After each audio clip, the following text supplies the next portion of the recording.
Everybody, welcome to Chu research official YouTube channel.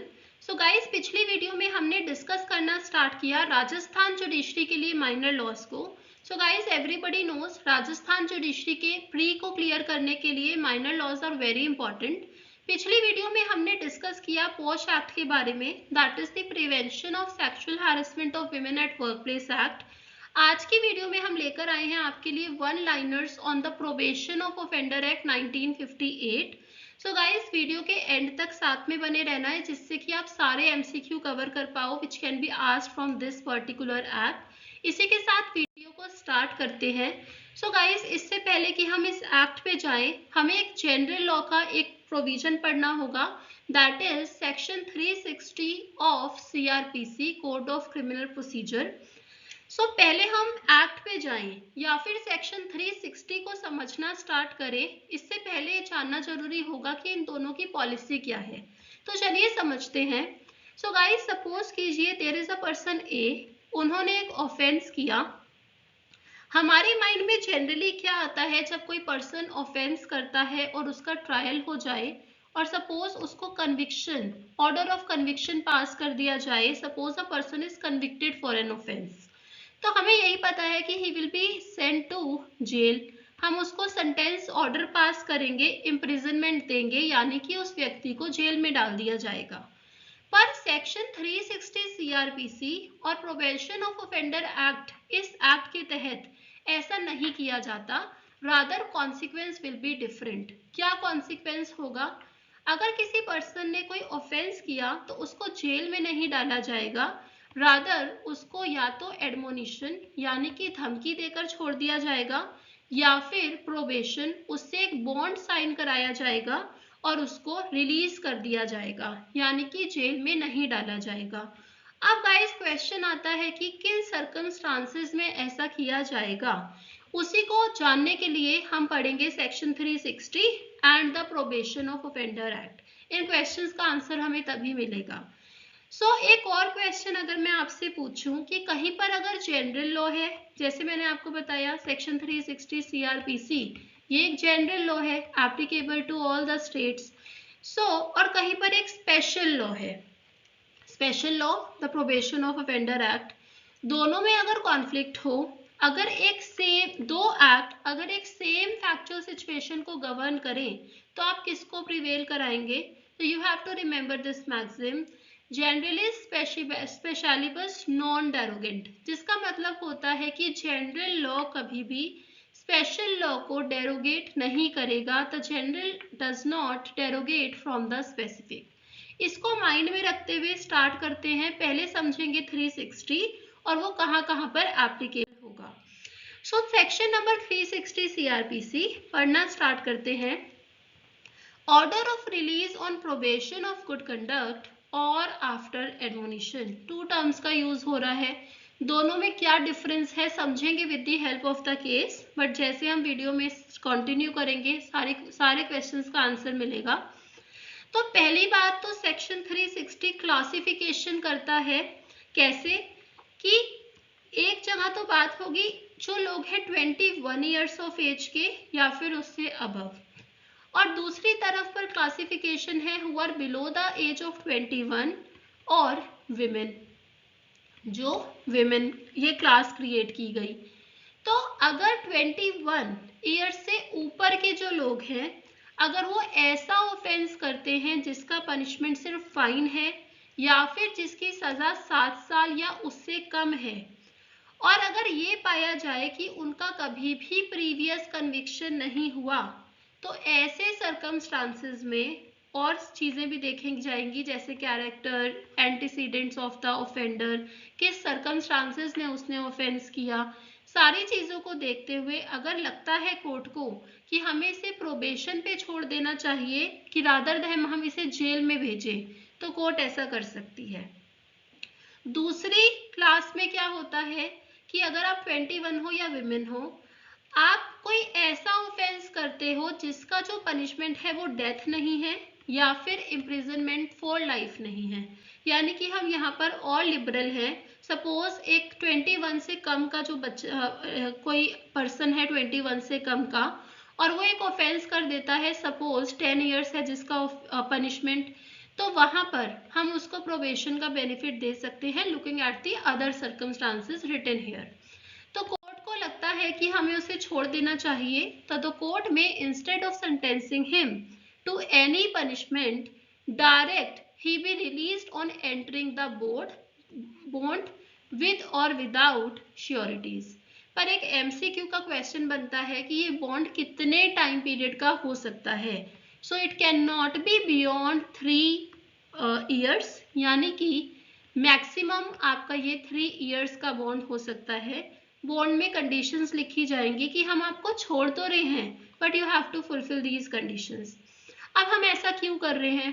क्योंकि देखा गया कि उसने ऐसे सर्कमस्टांसेस में ऑफेंस किया कि सपोज उसकी संगति ही ऐसी थी बचपन से, और देखा गया कि पहली बारी ही इसने ऑफेंस किया है, प्रीवियस कन्विक्शन नहीं था। तो we are moving forward reformative theory of punishment, कि वो उस पहली बारी ऑफेंस कर रहा है और ऐसे सर्कमस्टांसेस में कर रहा है, रादर देन हम उसे जेल में बेच के एक हार्डेंड क्रिमिनल बना दें, उससे बेटर तो यही होगा कि हम उसको रिलीज कर दें। दूसरा गाइस चलते हैं, अगर सपोज करो उसने थेफ्ट किया, थेफ्ट इन अ बिल्डिंग और डिसऑनेस्ट मिसअप्रोप्रिएशन और चीटिंग, या फिर रेसिडवरी में एक ऐसा ऑफेंस किया जिसका पनिशमेंट 2 साल से ज्यादा का नहीं है, और कोर्ट को लगता है कि हमें उसको एडमोनिशन पे छोड़ देना चाहिए, तो कोर्ट ऐसा कर सकता है looking at the character, antecedents और फिजिकल और mental condition of the accused. Court क्या कर सकता है, उसको सिर्फ एक वार्निंग देकर छोड़ सकता है कि तुम्हें तो बॉन्ड भी साइन करने की नीड नहीं है, हम आपको रिलीज कर रहे हैं, पर प्रीवियस कन्विक्शन नहीं होना चाहिए। तो गाइस मैंने आपको दोनों चीजें बताई। अब lastly section number 360 subsection 10 very important, it says nothing in this section shall affect the provision of probation of offender act, यानी कि ये एक सेविंग क्लॉज क्रिएट करता है कि जहां पर प्रोबेशन ऑफ ऑफेंडर एक्ट होगा वहां पे that is going to apply. बाकी यहाँ पे और भी है चिल्ड्रन एक्ट या फिर कोई और ऐसा एक्ट जिसमें रिहैबिलिटेशन की बात की जाए। दूसरा क्वेश्चन बनता है, पहले मैंने आपको बताया कि क्लासिफिकेशन किया गया 21 से ज्यादा के और विमेन वाला। फिर मैंने आपको बताया कि बॉन्ड हो सकता है 3 इयर्स का। फिर मैंने आपको बताया कि एडमोनिशन कहाँ पर लगेगा, 2 इयर्स में अप्रोप्रिएशन थेफ्ट वाले केसेस में। अब हम चल रहे हैं दूसरे एमसीक्यू पर, दैट इज कि ये जो लॉ है ये पनिशमेंट की जो थ्योरीज हैं जैसे डेटरेंस, रेट्रीब्यूशन और ये सारी जो थ्योरीज हैं इनमें से ये कौन सी थ्योरी पे बेस्ड है? तो answer is it is based on reformative theory. Jurisprudential essence of the probation of offender act क्या है कि हम फोकस कर रहे हैं, हमारा जो मॉडर्न लिबरल ट्रेंड है वो यही है कि हम एक्यूज्ड को पनिशमेंट ना दें, रादर देन हम उसको रिफॉर्म करने की कोशिश करें। आप इसमें केस भी यूज कर सकते हो, Ratanlal versus state of Punjab 1960 supreme court. हम क्या चाहते हैं कि पर्सन को हम रिहैब कराएं, रिफॉर्म कराएं, सो दैट एक वो सेल्फ रिलायंट मेंबर बन सके सोसाइटी का और वो कुछ यूज में आ सके सोसाइटी के। मूविंग फर्दर, अब जब हम इस एक्ट को पढ़ेंगे तो हमें इन क्वेश्चंस के आंसर भी मिलेंगे। पहले मैं आपको क्वेश्चन डिस्कस कर रही हूँ सो दैट जब हम प्रोविजन पढ़े तो आपको लगे कि अच्छा ये आंसर हो सकता है, इस प्रोविजन में इस क्वेश्चन का आंसर मिल सकता है। पहली बात, क्या probation of offender act override करता है 360 को? पहली बात तो हम 360 सबसेक्शन 10 पढ़ चुके हैं जहां से आंसर निकल कर आता है यस। फिर हमने एक मैक्सिम पढ़ा, वही जनरलिबस स्पेशलिबस नॉन डेरोगेंट। थर्ड, क्या प्रोबेशन ऑफ ऑफेंडर एक्ट में ऐसा प्रोविजन है जो हमें ये हिंट दे कि yes that is going to prevail? अभी आगे पढ़ेंगे। दूसरा देखते हैं कि कहीं पर अगर किसी ऑफेंस की मिनिमम पनिशमेंट बताई गई है तो क्या हम उसे प्रोबेशन ऑफ ऑफेंडर एक्ट का बेनिफिट दे सकते हैं? सपोज करो डाउरी प्रोहिबिशन एक्ट कहता है कि मिनिमम इतना देना है punishment, minimum this has to be given. जैसे आप 304B इसमें पढ़ो डाउरी का पनिशमेंट, अगर बोला जाता है कि मिनिमम हमें 7 इयर्स देना है, तो क्या वहां पे प्रोबेशन ऑफ ऑफेंडर एक्ट लग सकता है? हमें ये चीज देखनी होगी। थर्ड, हमें देखना होगा कि क्या आप ये जो प्रोबेशन और एडमोनिशन का जो रिलीफ है, क्या आप ये as a matter of right claim कर सकते हो या फिर ये कोर्ट की डिस्क्रिशन है, whether it is the discretion of the court या फिर आप इसे as a matter of right भी इस बेनिफिट को क्लेम कर सकते हो। फोर्थ क्वेश्चन हम जानने की कोशिश करेंगे कि क्या रेलेवेंट डेट होती है, जब हम कौन सी डेट हम रिकॉग्नाइज करते हैं, जब हम देखते हैं कि इस एक्ट को अप्लाई करें किसी पर्सन पे या नहीं करें, इस एक्ट का किसी पर्टिकुलर प्रोविजन को। जैसे हमें देखना होगा सेक्शन 6 हम कहाँ पर अप्लाई करें, फिर इस एक्ट का क्या नेचर है। अब इस एक्ट में क्या है गाइस, एक प्रोबेशन ऑफिसर है, there is a probation officer. उसका काम क्या है, उसका काम है ऑफेंडर के रिगार्डिंग एक रिपोर्ट को तैयार करना। क्या जज की ये मैंडेटरी ड्यूटी है कि वो प्रोबेशन ऑफिसर द्वारा बनाई गई रिपोर्ट को कंसिडर करे ही करे? लास्टली, ये जो प्रोबेशन ऑफिसर है इसको अपॉइंट कौन करेगा? This is a very relevant question. और फिर लास्टली हम देखेंगे कि अगर सपोज जज ने कहा कि हम आपको एडमोनिशन पर छोड़ते हैं, तो गाइस कभी कभी क्या होता है, जैसे हमारे फॉर्म्स में भी लिखा होता है जुडिशरी के लिए, have you ever been convicted for any offence? अगर आंसर यस हो जाए तो हम डिस्क्वालीफाई हो जाएंगे, लेकिन अगर सपोज करो हमें एडमोनिशन या प्रोबेशन पे छोड़ा गया हो, क्या वो डिस्क्वालिफिकेशन लगाएगा, क्या उससे एलिजिबिलिटी पे फर्क पड़ेगा? ये चीज देखनी होगी। आई होप आपको सारी चीजें क्लियर है कि हम इस एक्ट में क्या पढ़ेंगे और किन क्वेश्चंस के हमें आंसर मिलेंगे। जैसे जैसे हम बॉक्स को अनलॉक करना स्टार्ट करेंगे, जैसे जैसे हम पजल को सॉल्व करते जाएंगे, सारे आंसर्स हमारे हाथ में होंगे। चलिए स्टार्ट करते हैं। The probation of offenders act 1958। किसी भी एक्ट को पढ़ने से पहले हमें पता होना चाहिए what is the date on which it got the assent of the president, या फिर इस डेट के कौन सी डेट पे इस एक्ट को लागू किया गया, यानी कि इनैक्ट किया गया, एनफोर्स किया गया। ठीक है, so it came into force कब? अब मैं आपको यहाँ पे एक चीज बताती हूँ, अगर आपसे इस एक्ट की डेट पूछी जाएगी तो प्रेसिडेंट एसेंट की ही पूछी जाएगी, इनेक्टमेंट की ही पूछी जाएगी। क्यों? क्योंकि ये हर स्टेट के लिए, मतलब एक सेंट्रल लॉ आया, ये सेंट्रल लॉ बना दिया गया, उसके बाद स्टेट ने इसको क्या किया, अपनी स्टेट्स में लागू करते गए स्टेट्स। तो 16 मई 1958 इस पे ये सेंट्रल लॉ को एसेंट मिला प्रेसिडेंट का।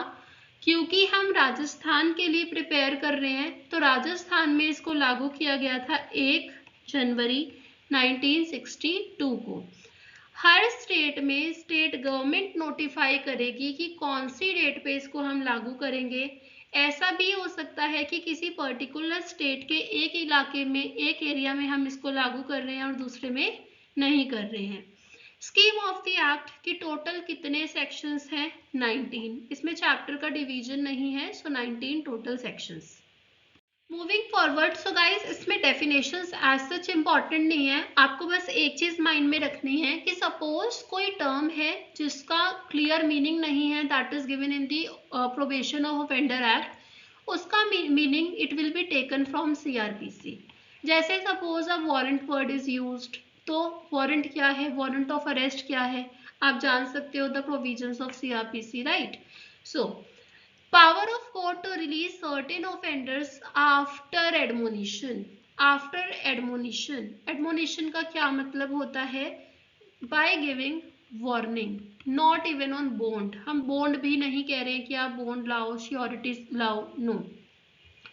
क्या कह रहे हैं? when any person is found guilty of committed an offense punishable under 379, that is theft, 380 theft in a building or dwelling house, 381 404 misappropriation, 381 जो क्लर्क एक्सेट्रा करते हैं थेफ्ट, 420 चीटिंग, या फिर एक ऐसा ऑफेंस जिसका जो पनिशमेंट है that is not beyond 2 years, fine और विद बोथ, या फाइन हो या फिर और बोथ। तो गाइस सेम है, यहाँ पे डिफरेंस नहीं है, सीआरपीसी जैसा सेम है। और there is no previous conviction, और जज को लगता है कि in the circumstances of this case, looking at the circumstances, हम इसको छोड़ सकते हैं। We can instead of sentencing him, हम इसको छोड़ सकते हैं एडमोनिशन पे, तो हम यहाँ पे उसको वार्निंग देकर रिलीज कर देंगे, meaning thereby there will be no jail term for him, हम जेल में नहीं भेज रहे हैं। फिर आगे चलते हैं, एक चीज आया कि गुलजार वर्सेस स्टेट ऑफ एमपी 2007, इसमें यही क्वेश्चन उठा कि व्हाट टू अप्लाई 360 और 1958 एक्ट। ये आंसर मैं आपको ऑलरेडी बता चुकी हूँ, but this case low you can mention. अब फिर मैंने आपसे एक क्वेश्चन रेज किया था कि क्या आप as a matter of right claim कर सकते हो। Answer is no, it is the discretion of the court, क्योंकि क्या लिखा हुआ है, looking at the relevant circumstances if the court considers it to be expedient, यानी कि कोर्ट को लगता है तो कोर्ट करेगी। It cannot be claimed as a matter of right. ITB police versus Sanjay Binjola, this is the case citation, लेकिन अगर आप आंसर ही जान लो तो दैट विल बी सफिशिएंट, उतना सफिशिएंट होगा। Moving forward, section number 4 of the act, section 3 में admonition पड़ा है, सेक्शन नंबर 4 में talking about probation of good conduct. तो यहाँ पे हम देखते हैं कि किसकी बात कर रहे हैं। पहली बात तो यहाँ पे एज क्लासिफिकेशन नहीं है, there is no age classification. However, ये चीज आएगी when we will be reading section 6 of Probation of Offender Act। वहाँ पे जो 21 years वाले हैं उनके लिए थोड़ा सा स्पेशल प्रोविजन आएगा, बट अभी के लिए सेक्शन 4 कोई डिफरेंस मीट आउट नहीं करता विद रिस्पेक्ट टू एज, और कि आप विमेन हो, नो डिफरेंस। तो क्या कहता है, व्हेन एनी पर्सन, कोई भी हो, is found guilty of having committed an offence not punishable with death और इम्प्रिजनमेंट फॉर लाइफ। आपने एक ऐसा ऑफेंस किया जिसका पनिशमेंट ना ही डेथ है, ना ही इम्प्रिजनमेंट फॉर लाइफ है, और ना ही आपका क्या हुआ है, प्रीवियस कन्विक्शन हुआ है, एंड द कोर्ट को लगता है it is expedient to release him on probation of good conduct. फिर नॉट विद स्टैंडिंग, यानी कि coming with the non obstante clause. फिर किसी भी लॉ में कुछ भी लिखा है that will not be considered, notwithstanding anything contained in any other law for the time being enforced, the court may, यानी कि it is the discretion, not as a matter of right, instead of sentencing him to punishment, direct that he be released on entering a bond to appear and to receive sentence। अगर आप bond को fulfil नहीं करते उसकी conditions को, तो फिर आपको सेंटेंस दी जा सकती है। आप बॉन्ड साइन करोगे, बॉन्ड को अच्छे से निभाओगे, कंडीशंस को फुलफिलमेंट करोगे, नो पनिशमेंट। अगर आप वायलेट करोगे कंडीशंस को, फिर आपको जेल में भेजा जा सकता है। लेकिन एडमोनिशन में ऐसा नहीं है, वहां पे there is straight away release. और ये बॉन्ड का टाइम पीरियड क्या है, नॉट एक्सीडिंग 3 years, यानी कि मैक्सिमम 3 years। तो ये चीज हो सकती है, प्रोबेशन ऑफ गुड कंडक्ट पे आपको रिलीज किया जा सकता है, meaning thereby no jail. आगे चलते हैं, provided that the court shall not direct such release of an offender unless it is satisfied that the offender or the surety, bond हो सकता है with surety और without surety, अगर surety है, has a fixed place of abode or regular occupation in the place over which the court is having the jurisdiction, और या फिर जहाँ पे offender रहेगा during the period of bond। ये बहुत necessary है, यहाँ पे they are using the word shall, मतलब this requirement it is mandatory in nature, कि कोर्ट ऐसा कब करे, जब उसका कोई फिक्स प्लेस ऑफ अबोर्ड हो, रहने की जगह हो, जहाँ पे कोर्ट का जुरिस्डिक्शन है, या तो वहाँ या फिर बॉन्ड के टाइम पीरियड के दौरान जहाँ पर वो रहेगा। लेकिन गाइस सीआरपीसी में ऐसी रिक्वायरमेंट नहीं थी, बट इस एक्ट में हम इस रिक्वायरमेंट को लेकर आए। State of MP versus Mansingh की ये एक मैंडेटरी रिक्वायरमेंट है। फिर दूसरा clause 2, This is also very important. Before making any order under subsection 1, the court shall take into consideration the report, if any, of the probation officer concerned in relation to the case. तो अगर suppose probation officer ने एक report बनाई तो क्या ये mandatory होता है फॉर द जज to consider? Answer is yes. ये क्वेश्चन हमने रेज किया था जिसका आंसर हमने पाया, आंसर इज यस. आगे चलते हैं. अब यहाँ पे समझिए आप, इन एडिशन की प्रोबेशन आपने किया, उसी के साथ साथ जब आपने उसको रिलीज कर दिया एक्यूज्ड को ऑन प्रोबेशन, तो वहां पे इन एडिशन एक सुपरविजन ऑर्डर भी पास किया जा सकता है अगर सर्कमस्टांसेस रिक्वायर करते हैं, यानी कि प्रोबेशन ऑफिसर उसको सुपरवाइज करेगा during the period of bond. ये आप खुद से ले सकते हो रीडिंग इस यहाँ पर. Not being less than 1 year as may specified therein and may such supervision order or impose such conditions etc.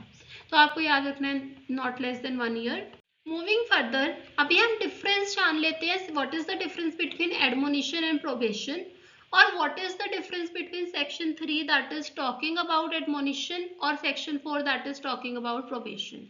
जैसा कि मैंने आपको बताया कि सेक्शन नंबर 4 में there is no straight away release, यानी कि आपकी जो सेंटेंस है उसको सिर्फ सस्पेंड किया जाता है. क्यों?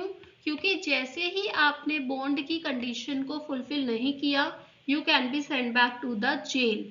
यानी कि 3 साल तक का बॉन्ड है तो वहां पे मियरली सस्पेंशन हो रहा है, आपको जेल फिर भी भेजा जा सकता है अगर कोई भी कंडीशन वायलेट होती है. लेकिन एडमोनिशन के केस में ये जो रिलीज है दिस इज स्ट्रेट अवे. मतलब यहाँ पे ऐसा भी हो सकता है एक केस में हम सेक्शन 3 का बेनिफिट तो नहीं दें, but yes section 4 benefit it can be given, क्योंकि दोनों की कंडीशंस ही अलग हैं. So this is the difference. Section 3 straight away release, section 4 suspension of sentence, no straight away release on signing bond only. Moving forward, अब जैसे यहाँ पे you can read this case law. क्या कह रहे हैं कि after the release, after admonition, the sword does not remain hanging on the accused. ये जो स्वॉर्ड है गले में आपके ऐसे तलवार लटकी नहीं रहती, straight away release. However the same is not in the case of probation, ऐसा नहीं है. ठीक है, मूविंग फॉरवर्ड गाइज, इसको स्क्रीनशॉट लेके पढ़ सकते हो आप. अब एक केस आया Ishwar Das versus state of Punjab and the another case name is Jai Narayan versus MCD of Delhi. अब इसमें यही था, क्वेश्चन यही था कि अगर सपोज ये फूड एडल्ट्रेशन एक्ट है, क्या वहां पर हम बेनिफिट दे सकते हैं किसका? प्रोबेशन ऑफ ऑफेंडर एक्ट का.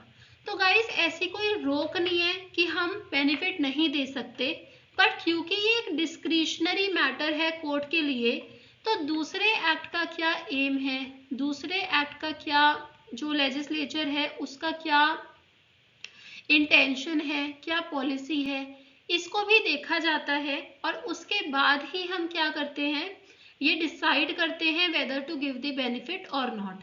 तो इन केसेस में क्योंकि फूड एडल्ट्रेशन एक्ट, इसका इम्पैक्ट पड़ता है over the health of the people who are consuming the sweets etcetera. So यहाँ पे बोला गया कि no, the benefit it should not be given. ये और भी केसेस हैं which are on section number 3 and 4. You may please take down the citation.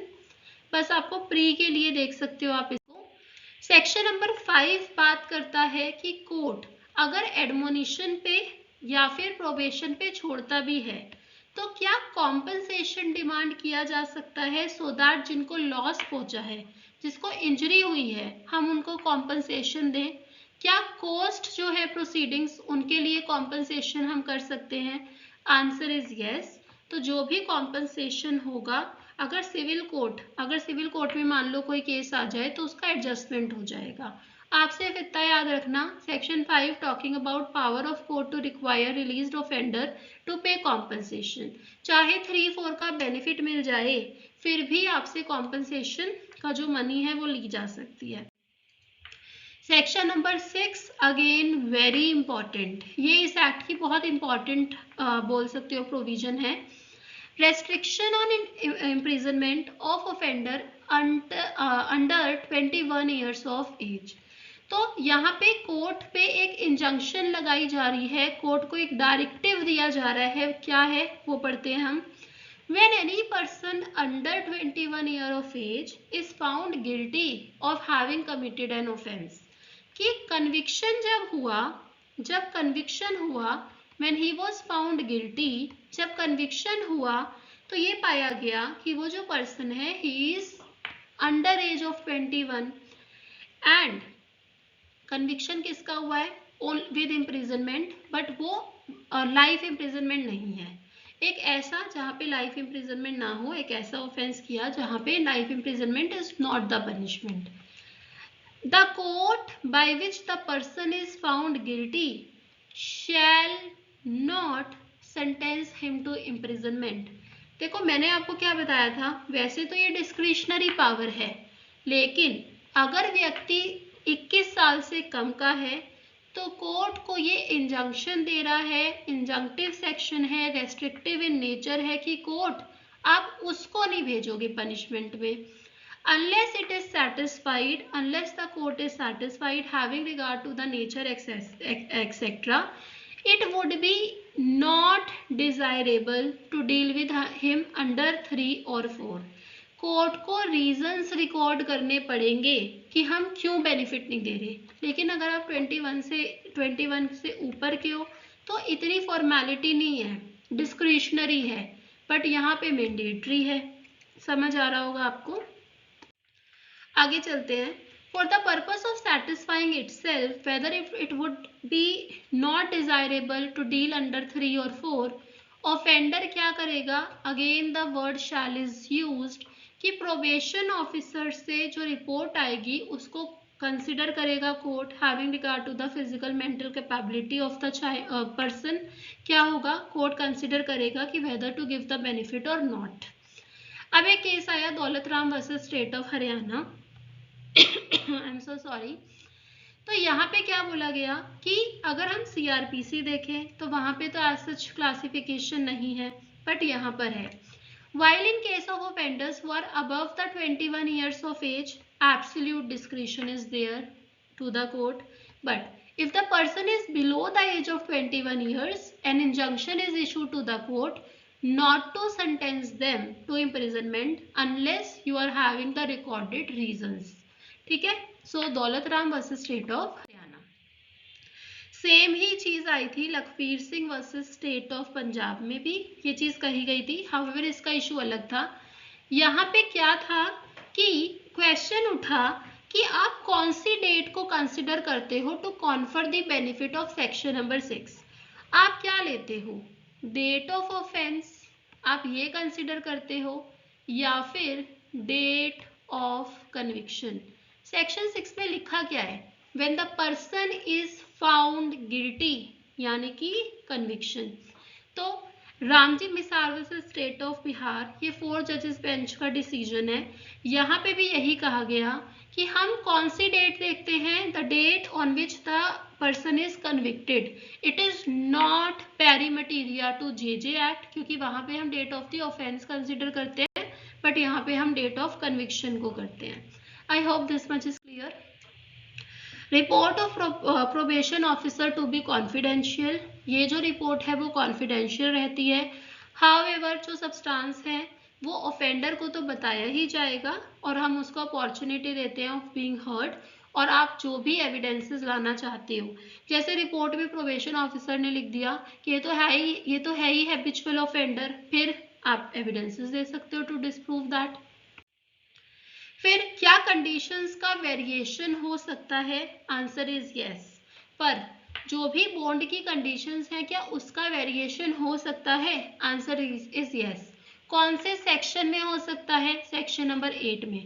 पर क्या वेरिएशन करते करते 3 ईयर से ज्यादा कर सकते हो बॉन्ड का time period, answer is no. इस बात को ध्यान रखना है सेक्शन 8 में से। आगे चलते हैं, इसमें आप अपॉर्चुनिटी ऑफ बीइंग हर्ट दोगे ऑफेंडर को, श्योरिटी को, एक्सेट्रा। अब सपोज करो श्योरिटी कहता है कि जो वेरिएशन हुई है मैं उसको नहीं मानता, इसके लिए मेरी कोई श्योरिटी है नहीं, तो फिर आपको क्या लाना पड़ेगा, सेम एज सीआरपीसी, आपको फ्रेश बॉन्ड लाना पड़ेगा, अदरवाइज आपको जेल में डाल दिया जाएगा। ठीक है, आगे चलते हैं। Procedure in case of offender failing to observe the conditions of bond. तो क्या होगा, अगर सपोज करो आप कंडीशंस फुलफिल नहीं कर रहे हो जो भी बॉन्ड में लिखी हुई हैं, तो आपके अगेंस्ट या तो वारंट ऑफ अरेस्ट कर दिया जाएगा या फिर आपको समन्स इशू करे जाएंगे कि आप आइए, मतलब आप प्रेजेंट हो कोर्ट के सामने, issue summons to him and his surety if any, requiring him or them to attend before it at such time as may be specified in summons। देखो गाइस, फर्स्ट प्रैक्टिस यही होती है as per the CrPC also 87 CrPC कि पहले तो summons ही होते हैं, अगर समन्स नहीं होते तो अगर नहीं आप मानते हो, नहीं आते समन्स पे भी, तो फिर वारंट ऑफ अरेस्ट इशू कर दिया जाता है। अब आगे चलते हैं कि फिर क्या होगा जब आप कोर्ट के सामने आओगे, तो या तो अगर आपकी कुछ समझ आती है कोर्ट को बात, तो आपको बेल पे भी छोड़ा जा सकता है रिटन हेयर, नहीं तो आपको रिमांड कर दिया जाता है कस्टडी में। ठीक है, फिर कोर्ट क्या कर सकता है, उसको सेंटेंस कर सकता है फॉर द ओरिजिनल ऑफेंस। अगर फेलियर फर्स्ट टाइम है, फर्स्ट टाइम अगर फेलियर है तो आप पे पेनल्टी इम्पोज करी जा सकती है जिसका मैक्सिमम अमाउंट 50,000 से ज़्यादा नहीं हो सकता। याद रखना है आपको, फर्स्ट टाइम 50,000 और क्या हो सकता है, sentence him to original offence, और फर्स्ट टाइम है तो 50,000 का पेनल्टी हो सकता है। अगर पेनल्टी नहीं देते, jail is the option 4, subsection 4। आगे चलते हैं, प्रोविजन एज टू श्योरिटीज, ये आप खुद से पढ़ लेना, जो भी सीआरपीसी में श्योरिटी के प्रोविजंस हैं यहाँ अप्लाई कराए गए हैं। सेक्शन नंबर 11 बात करता है अपील कहाँ जाएगी, रिवीजन अपील, इनमें क्या मतलब क्या पावर्स होंगी इस कोर्ट की, क्या एपलेट कोर्ट भी बेनिफिट दे सेक्शन नंबर 3 और 4 का? Obviously the answer is yes. जिस कोर्ट के पास ऑर्डिनरली अपील जाती है उसी कोर्ट के पास क्या होगा, वैसे भी जाएगी अपील, इस एक्ट में भी जाएगी। सो ये आपको रीड करना है। अब गाइस आगे चलते हैं। सपोज कीजिएगा कि पर्सन है 21 ईयर्स से कम का, और उसको हमने जो ट्रायल कोर्ट थी उन्होंने बेनिफिट देने को मना कर दिया सेक्शन 3 और 4 का। तो यहाँ पे appellate court even on its own motion या फिर कन्विक्टेड की एप्लीकेशन पे एग्जामिन कर सकती है इस बात को कि whether to give the benefit of 3 और 4 और नॉट। ठीक है, तो यहाँ पे ओन मोशन खुद भी कर सकते हैं। ठीक है, आगे चलते हैं।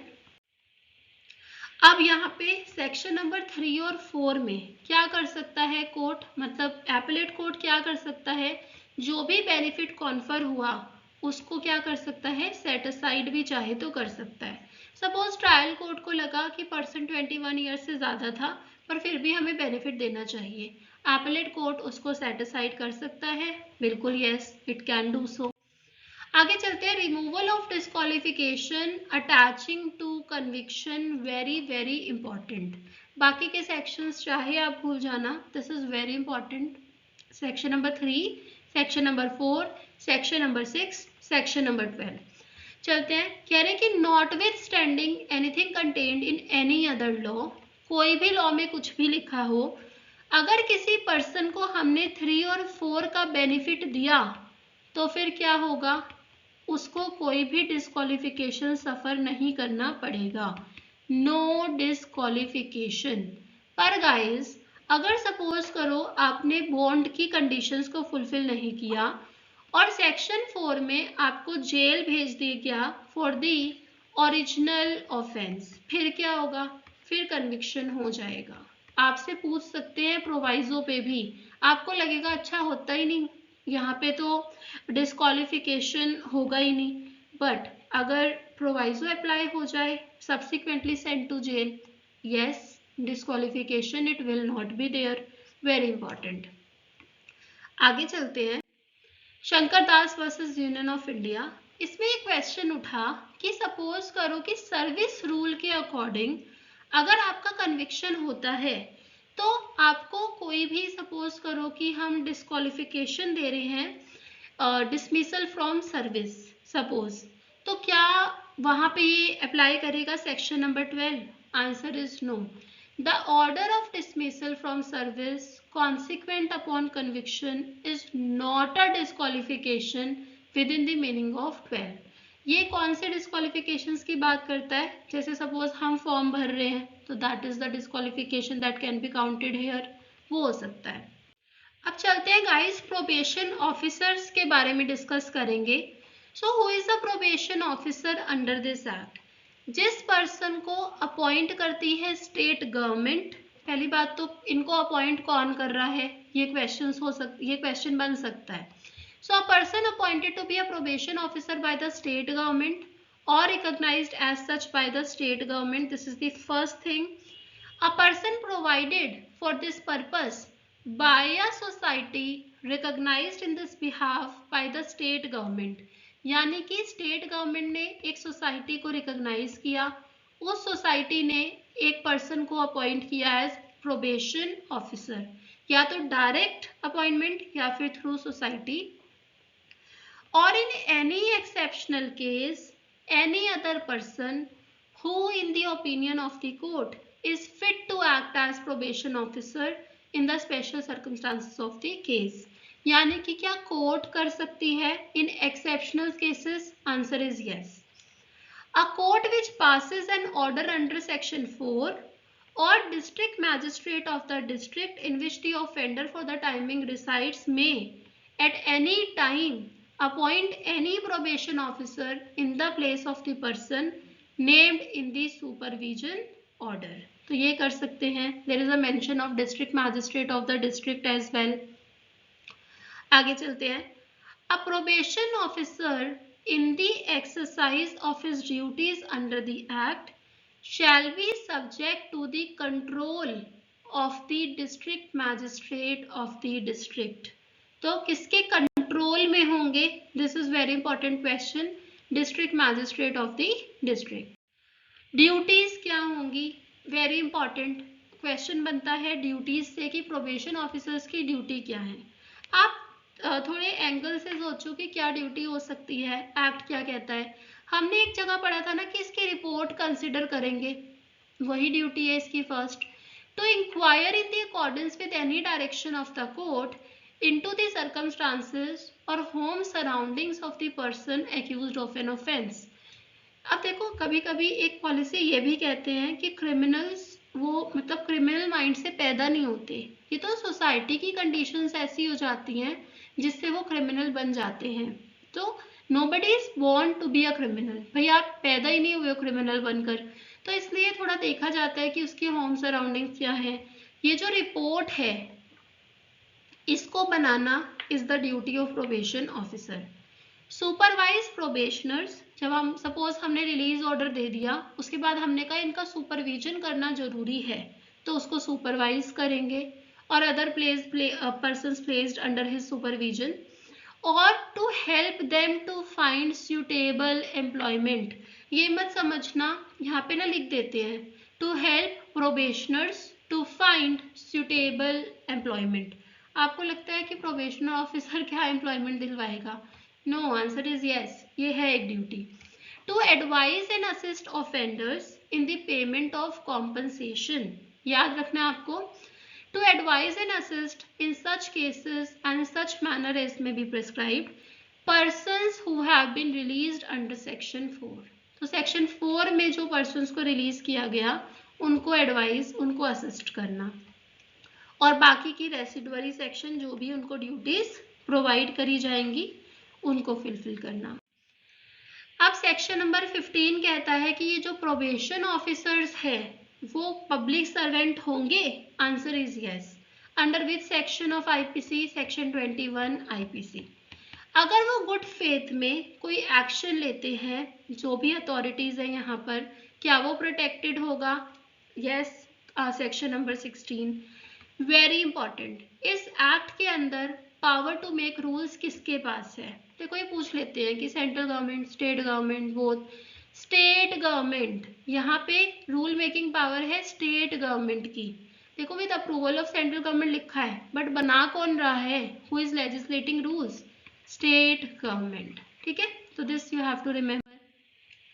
Lastly 18 saving of operation of certain enactment, बहुत ही इंपॉर्टेंट है गाइज। ये क्या कह रहे हैं कि nothing this in this act shall affect the provision of 31 of the reformative school act, याद रख लेना, और section 5 subsection 2 of prevention of corruption act. तो जब यहाँ पे ये पनिशमेंट होगा suppose prevention of corruption act में, क्या वहां पर हम सेक्शन 3 और 4 का बेनिफिट देंगे? Answer is no. क्यों? क्योंकि ये जो सिचुएशंस हैं यहाँ पे this act is not applicable. Saving of operation of certain enactment यानी कि प्रिवेंशन ऑफ करप्शन एक्ट के सेक्शन नंबर 5(2) में ये एक्ट अप्लाई नहीं होगा, और of any law in force in any state relating to juvenile offender और foster schools. ठीक है, तो ये ध्यान रखना है क्योंकि ये क्वेश्चन काफी बार पूछा जाता है प्रिवेंशन ऑफ करप्शन एक्ट का, इसलिए मैंने आपको डिटेल में बताया है। Lastly section number 19 again giving you an answer कि सेक्शन 360 ये ओल्ड सीआरपीसी का सेक्शन नंबर 562 है। क्यों? क्योंकि ओल्ड सीआरपीसी था हमारे पास पहले, फिर 1973 में एक रिफॉर्म्ड सीआरपीसी आया which is applicable till date, अब आगे होगा बीएनएसएस, इसको हमें याद करना होगा। लेकिन अभी ये क्या है, सेक्शन नंबर 360 जिसको हम ऑलरेडी पढ़ चुके हैं। तो subject to the provisions of section 18 section 360 of the code shall cease to apply to the state or part of the state in which the act is brought into force। जिन भी state में इसको लागू कर दिया गया है वहां पे 360 एप्लीकेबल नहीं होगा। So guys this is all about section number the probation of offender act, important provisions. Lastly मैंने आपको बताया था कि क्या मिनिमम मैंडेटरी सेंटेंस अगर कहीं पे प्रोवाइड कर दी गई तो वहां पे क्या इस एक्ट की एप्लीकेबिलिटी होगी, this is the question, very important. इसका आंसर दिया गया था Lakhbir Singh versus state of Punjab में। यहाँ पे क्या बोला गया कि हमें ना एक्ट्स को 2 क्लासेस में डिवाइड करना पड़ेगा। We have to divide the act in 2 classes. पहला क्या है, फर्स्ट क्या है, फर्स्ट क्लास वहां पे है कि जो सपोज करो कि ये 1958 का डेट है, दिस इज द 1958 डेट। कुछ एक्ट ऐसे थे जो पहले आ चुके थे जैसे आईपीसी के प्रोविजंस, और सपोज आईपीसी में मिनिमम जो है उस पनिशमेंट को प्रेस्क्राइब किया गया, और कुछ एक्ट्स आए 1958 के बाद में, आफ्टर 1958, और वहां पे मिनिमम पनिशमेंट प्रोवाइड किया गया, और साथ ही साथ लिख दिया गया कि यहाँ पे probation of offender act apply नहीं होगा।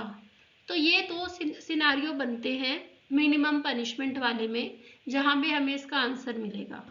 देखो अगर आईपीसी में मिनिमम पनिशमेंट लिखा भी है, ठीक है, क्योंकि ये 1958 से पहले वाला है, तो वहां पे benefit it will be given. पर एक ऐसा लॉ जो 1958 के बाद में आया और लिख भी रहा है कि प्रोबेशन ऑफ ऑफेंडर एक्ट नहीं होगा, या फिर हम सेक्शन नंबर 18 को ही रेफर कर दें, वहां तो लिख ही रहे हैं कि prevention of corruption act section number 5 subsection 2, यहाँ पे ये अप्लाई नहीं होगा, तो फिर नहीं होगा। सो इसको पढ़ते हैं एक बार। Applicability of the act when minimum mandatory sentence is provided for in the statute concern.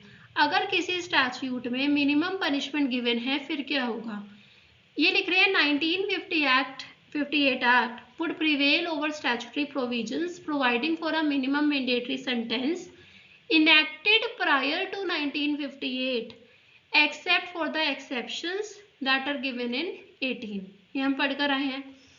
On the other hand, statutory provisions providing for a minimum mandatory sentence which are enacted after 1958 and containing a provision providing for overriding effect of the same, जैसे मैंने आपको बताया कि यहाँ पे नहीं लगेगा probation of offender act, सो वहां पे क्या होगा, वहां पे that will prevail over this act, क्योंकि आप overriding effect ले आए हो, तो that is why.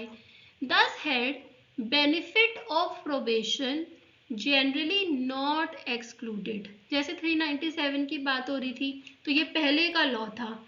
अगर प्रिवेंशन ऑफ प्रोबेशन एक्ट तो बाद में आया, अगर आपको एक्सक्लूड करना होता तो आप मेंशन करते ना, लेकिन नहीं किया. हालांकि आप एक एक्सक्लूजन क्लॉज लाए थे सेक्शन नंबर 18 में, बट आपने आईपीसी का 397 तो कहीं नहीं लिखा. So that is why benefit will be given. एक चीज और समझनी है गाइज, थोड़ा सा इंटरप्रिटेशन इस बात पे भी निर्भर करता है कि आप कैसे लॉ को इंटरप्रेट कर रहे हो. जैसे ये जो एक्ट है इसकी पॉलिसी है ऑफ रिफॉर्मेशन, तो यानी कि हम यहाँ पे कोशिश करेंगे बेनिफिट देने की, किसको? एक्यूज पर्सन्स को, क्योंकि उन्हीं के बेनिफिट के लिए तो हम ये लॉ लेकर आए हैं. सो दैट इज वाई हम थोड़ा लिबरल कंस्ट्रू करेंगे to help the accused persons, unless there is something that is specific written against them. तो जैसे 1958 की डेट के बाद अगर कोई लॉ आया और उसने ओवरराइडिंग इफेक्ट दे दिया over probation of offender act, तो फिर वो अप्लाई कर जाएगा, क्योंकि लेजिस्लेचर ने भी तो स्पेसिफिक लिख दिया. That is why. I hope पूरा वीडियो आपको क्लियर होगा, सारे क्वेश्चंस को आपको आंसर मिल पाए. सो गाइज, अगर आपको सीरीज अच्छी लग रही है so please comment on the comment box में आप लिखें. अगर आपको और भी किसी एक्ट पे इंफॉर्मेशन चाहिए तो वो आप वो भी लिख सकते हैं. Thank you so much. Stay tuned. Bye.